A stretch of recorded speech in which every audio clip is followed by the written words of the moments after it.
The UN's top official to the DRC says that since October, the M23 has resumed hostilities and extended its control over the Rutshuru territory in North Kivu, telling the Council that MONUSCO continues to provide operational, logistical and tactical support to the National Army.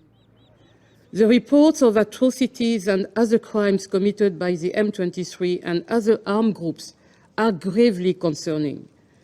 The preliminary finding of the United Nations fact-finding team established in response to allegations of human rights abuses and violations of international humanitarian law by the M23 combatants in as Kishishe and Bintou Rutshuru territory, North Kivu, has confirmed that at least 131 civilians, 102 men, 17 women and 12 children were either shot dead or killed by bladed weapons by M23 fighters. During the same period, M23 combatants raped at least 22 women, one of whom was killed after the rape. The team also confirmed the destruction of 4 schools and occupation of 2 others by M23 combatants. She called on the Council to condemn these crimes with the utmost severity, while calling for those responsible for atrocities against civilians to be prosecuted nationally or internationally. The M23's offensive has further exacerbated the ongoing humanitarian crisis. The Democratic Republic of Congo already plays host to the highest number of internally displaced persons anywhere on the African continent, due in large part to the activities of the ADF, Codeco, Zaire, Twirwaneho, and Mai Mai groups.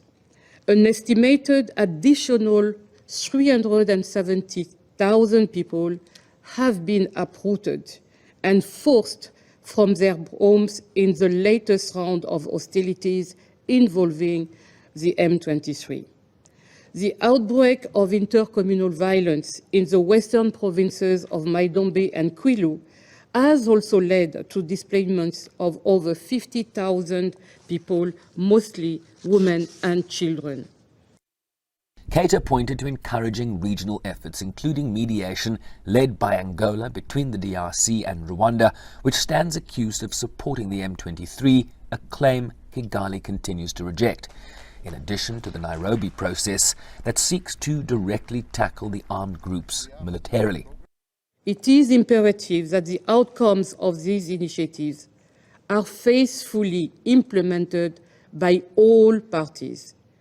First and foremost, the M23 must cease all hostilities and withdraw from occupied areas in accordance with the roadmap set out in the final communiqué of the Luanda mini-summit.